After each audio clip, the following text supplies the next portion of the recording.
Psych-K is an easy-to-use tool to change subconscious beliefs. Those are the beliefs that you really call the source of all your habits in your life. So most people find it difficult to change habits, but with Psych-K it's really very easy.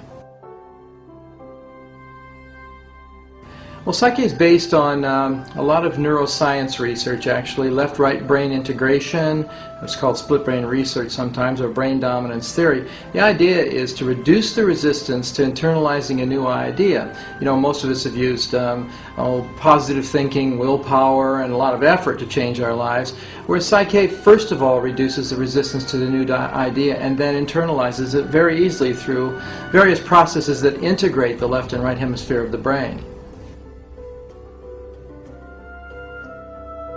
Psych-K is really a result of a series of intuitive moments that I had back in 1988 and 89. That was really actually a frustrating time for me because what I was doing wasn't working very well as a psychotherapist. I wasn't able to help people in the way that I really wanted to. And so as I sort of just surrendered one day in a sense of opening up to some new ideas, these new ideas were actually given to me in a series of intuitive downloads. Psych-K has changed my life profoundly. First of all, from a personal and professional point of view, I was more effective as a therapist, which is what I wanted to do. That's what I was doing professionally. And personally, I used the work with myself, profoundly changed my life. I'd say my level of joy in life went exponentially from sort of mediocrity, sort of the people living lives of quiet desperation in society, to really having a fulfilled, passionate life about what I do. Oh, I'd say it's in the thousands of people. I really haven't kept track of exactly how many people are involved, but now many, many more people are experiencing Psych-K because in the beginning I was the only one doing Psych-K in a private practice. Ultimately I began to teach the work to other people, but what really, really got Psych-K going was introducing other people to teaching Psych-K, and now it's taught worldwide. Well, many results, ranging from physiological results, disease processes that were interrupted or actually just dissolved, certain aspects of physiology changing because there's a very strong correlation between the mind and the body, and most of the neuroscience that we are privy to these days substantiates that connection. And on a personal level, more joy, more happiness, better relationships with other people, better relationships with myself and my own spirit. I think the impact would be profound. I think that when people's belief systems change, their behaviors change. When the behaviors change, the external world changes. So there's kind of a paradox here. By changing what's within each of us, we'll change the outside world. What we're busy trying to do is regulate or change the outside world to accommodate every problem we see coming along. That's not the way to do it. The problem's actually in here. You change in here, you change the problem out there.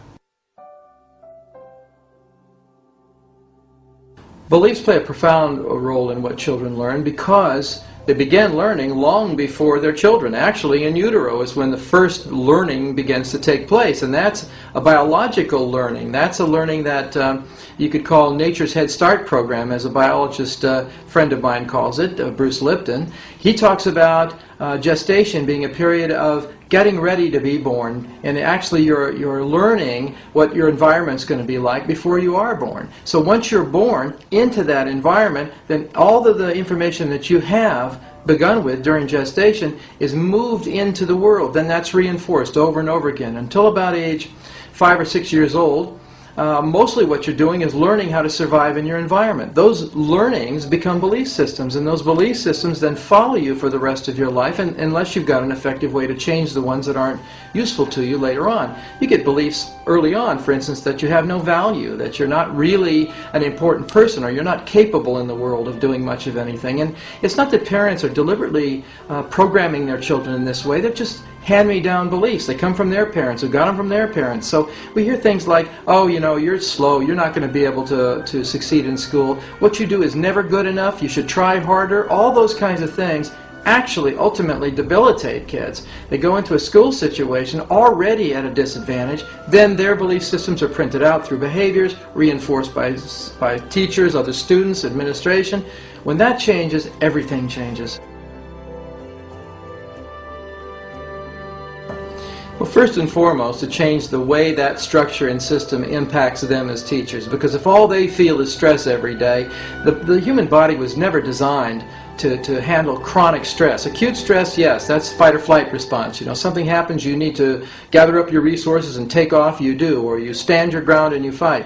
But in a school situation, in life in general, in fact, there seems to be stress all the time because people are under such pressure to perform, to get things done in a system that really is counterproductive oftentimes to getting anything done. And I think we're trying to fix the problem at the wrong level. We're trying to fix it at the physical level when we haven't dealt with the subconscious level, the patterns of belief which drive our behaviors, which create perceptions, which actually either going to change the problem into a solution or we're just going to stay with the problem. For parents to know Psych-K, a tool like this, to change their own subconscious beliefs, which then of course impact their children quite unconsciously. They're not aware of their activities. They may regret what they say to a child or do with the child at some point, but they don't even know why they did it, and they don't know how to stop it. And that's the frustration. The really, really important thing here is to exchange habits that aren't working for creating productive, alive, passionate children into beliefs that will do that. And you can do that with Psych-K. You can not only teach it to the parents, so we start with a healthier foundation of beliefs and perceptions that are passed on to the child, but this work can be taught to children. I'd say maybe they need to have a focus long enough to be able to pull it off, but ideally I've taught children 9 years old, 10 years old, and they love this work because it's not all about talking, it's about doing it, it's about change, and it's fun.